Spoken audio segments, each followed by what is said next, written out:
My name is John Murray and I'm an advanced nurse practitioner in stem cell transplantation at the Christie Hospital in Manchester.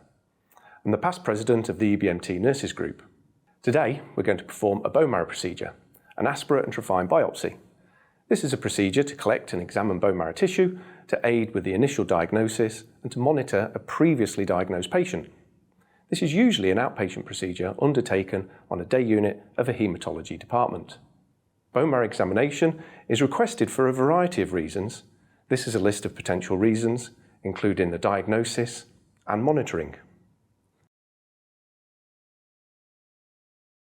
The patient has been informed of the reason for the need to have a bone marrow performed in clinic by the treating team and will have been given a patient information leaflet. Upon arrival, the patient will have the procedure fully explained and written consent will be taken. If sedation is to be used, an adult should attend with the patient to drive them home and remain with them for the next 24 hours as per your local policies. And this may be different in your department, so please check with your SOPs.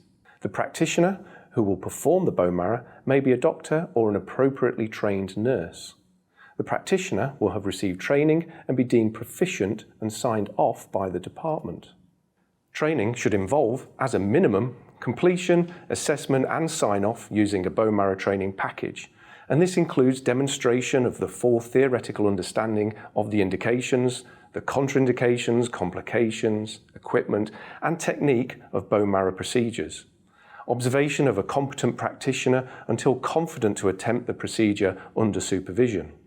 Observation by a trained practitioner until assessed and signed off as competent in the procedure. And reassessment must be completed every 5 years according to bone marrow training and competency policies. Please check your local policies to ensure you comply with the required training. A bone marrow biopsy is a clean procedure, not an aseptic procedure, and as such it's performed in an outpatient area, not in an operating theatre environment. The patient consent will inform of the risks of pain, bleeding, infection, and the possibility that an inadequate sample may be obtained, requiring a repeat procedure at a future time. Although there are documented cases of death related to bone marrow aspirate and trephine procedures, these are extremely rare. If using patient-controlled Entonox gas for pain relief, the potential side effects include becoming lightheaded, dizzy, nausea, vomiting or anxiety, breathlessness, tingling in the fingers or a dry mouth. If any of these occur, then the patient is advised to stop using the Entonox, breathe normally, as these side effects will resolve. If the patient has been booked to have intravenous sedation with midazolam, they should have fasted prior to arrival and the sedation will have been prescribed. No solid food to be eaten 6 hours prior and clear fluids up to 2 hours before.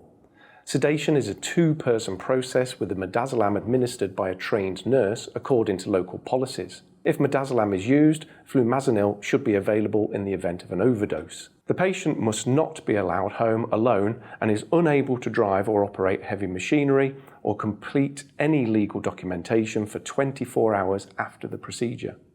Physical observations are recorded pre, during and post the procedure, and oxygen may be required as indicated by the saturation levels falling.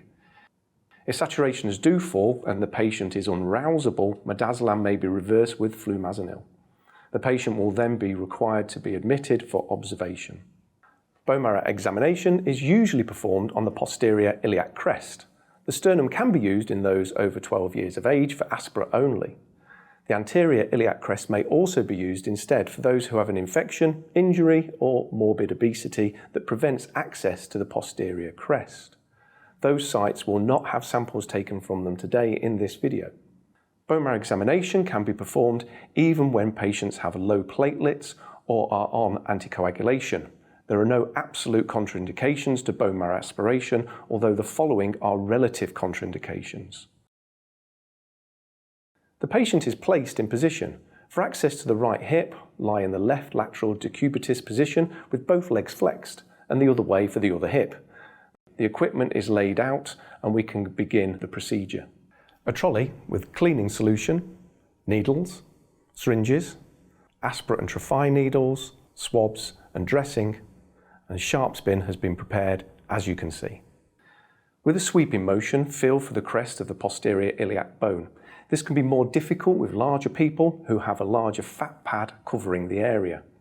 Clean the area, drape with a cloth, infiltrate the skin with local using a 10 ml syringe using a 25 gauge needle directly under the skin, and then a 22 gauge needle further down to the periosteum using a knocking motion across approximately 1 centimeter diameter area of bone. Rub this in with the thumb pressure and leave for 2 minutes. Use this time to check and assemble the other equipment. Aspiration is generally performed first. Check that the lignocaine has been effective by applying a blunt needle to the skin gently. Insert the aspirate needle into the skin and keep talking to the patient throughout. It's important to keep updating the patient as the procedure is performed so they will not be as anxious and will keep still and in the correct position throughout. If the patient is permitted to bring someone with them, it can be useful to have them to hold the patient's hand and be supportive throughout. Once the aspirate needle has penetrated the outer layer of the periosteum, insert to an approximate depth of 1 centimeter, using a twisting motion with firm pressure. The outer part of the bone is often very firm and requires a significant amount of pressure to break through. Once the needle has penetrated the bone, the feel can go from solid bone to a softer sensation, and the needle may, in some cases, introduce very quickly, for instance, in patients with myeloma. Remove the center needle, the stylet, and attach the collecting 5 ml syringe. Aspirate approximately 0.5 ml as the first pull of marrow liquid. If no specimen is obtained, try rotating the needle gently and/or pushing the needle a little deeper before trying another site. The new site can be within a few millimeters of the previous one. If the aspirate needle is not long enough to reach the bone, a longer aspirate needle can be used, or in some cases the Trephine needle can be used for aspiration, but it is more painful for the patient. You may need to consider further local anaesthetic. Once collected, the aspirate sample can be spread straight away onto glass slides to check for any particles. The first pull will be the most particulate and will be as informative as possible for morphological, immunophenotypic and genetic assessment. In some circumstances, for example aplastic marrows, particles may be absent. If it's not possible to make slides, the sample can be placed into an EDTA bottle and sent to the lab for spreading. A paediatric full blood count bottle can be employed to ensure a small concentrated sample is taken that is particulate.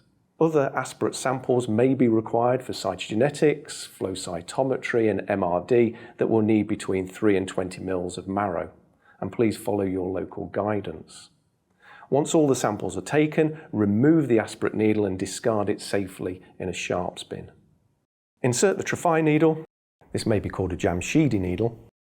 Once the needle has penetrated the periosteum in the same manner as the aspirate needle, remove the stylet or trocar. Using firm pressure, twist the needle into the bone. An ideal sample is approximately 2 to 3 centimeters in length, and this can be measured in many devices using a depth measurement device. Lock the sample in place within the needle and remove from the bone. Release the lock and place the sample in the formalin bottle for histology.